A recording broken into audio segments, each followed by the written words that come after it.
In this video, we'll talk about establish a daily routine. Having a daily routine is discipline, and discipline is what Zen habits are all about. When you have a set routine to follow, you can get more things done and in less of a time span. Routine adds structure to your day and gives it a more ordered and calm feeling. As you move through your day, you know exactly what to do, and this simplifies your workday and personal life. With a time slot allotted to different tasks, you can better manage your day without crowding it too much. But perhaps the biggest benefit of having structure is that it puts you in charge. You decide what's important and needs attention first. To make things easier, you can divide up your routines into daily and weekly tasks. If you're able to stick with these for at least 1 month, they'll become lifelong habits. It's not only planning your daily and weekly chores that need attention, but also how you take care of yourself during this time. You also need to establish healthy habits as part of your routine, so you can take care of your body and mind in order to keep up with your planned schedules. How do you do that? You pay attention to these aspects of your daily life. Eating well. You know that you have to eat healthy, but do you also know how to do it? This is the point where many people get lost, as they're not sure how to implement this knowledge into action. But there is a simple way of doing this. You may question what the connection between a set routine and eating is. Your eating habits define your lifestyle. If you eat clean and healthy, you will have a better life and improved health. When you eat healthy, you can function better and become more energetic. Your starting point for eating well should be meal preparation. You can't go anywhere without this step. This will give you a fairly good idea of what you'll eat and what you'll have to stay away from. This step also involves shopping beforehand so that you have everything with you when you start cooking. Moving on, you should build your meals around really healthy foods.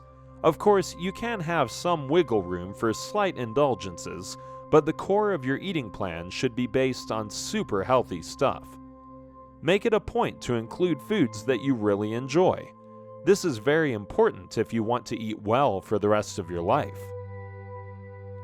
The reason why so many diets fail is because they center on foods not everyone likes. If you can't or don't eat what you like, you won't stick with it for long.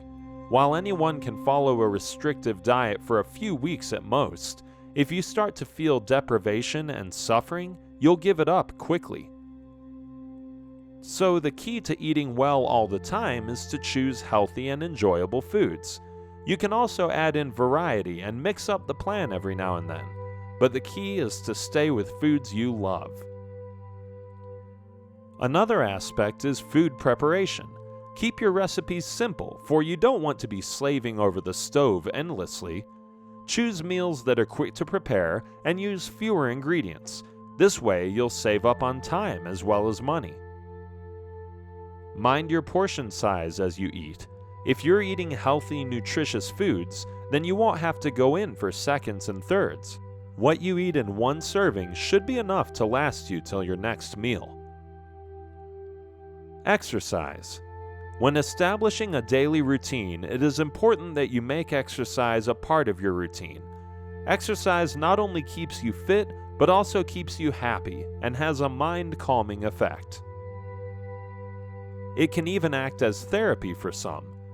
In general, people who exercise tend to be more active and happier than those who don't, but it may not be the easiest habit to stick to.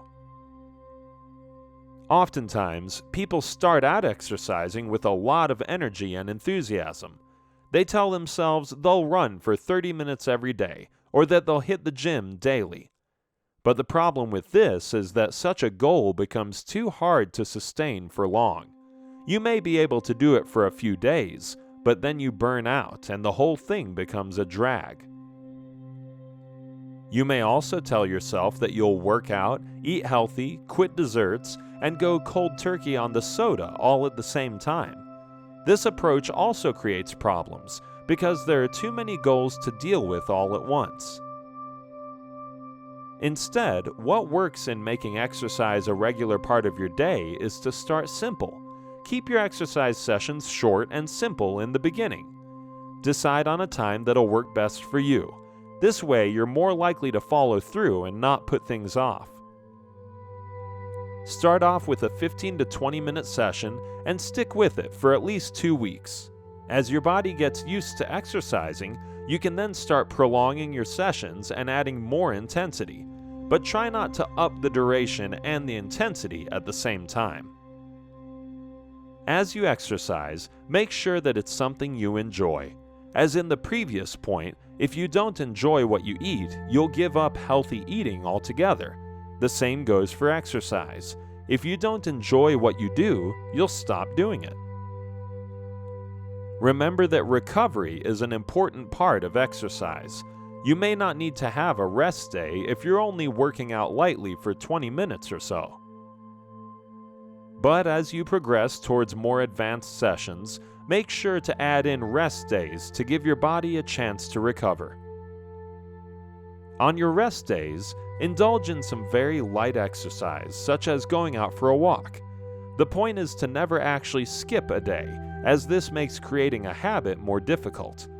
Do something that keeps you moving, even though very slightly. This will keep your habit formation going. Lower stress. While a stress-free life is really not possible, you can try and lower your stress levels considerably. It's possible because many of the things you stress about are unnecessary. For most people, stress stems from things like meeting deadlines, dealing with difficult people, job uncertainty, competition, conflicts, not enough time, and an overall sense of being swamped by too much. When things get out of control, you start to stress out.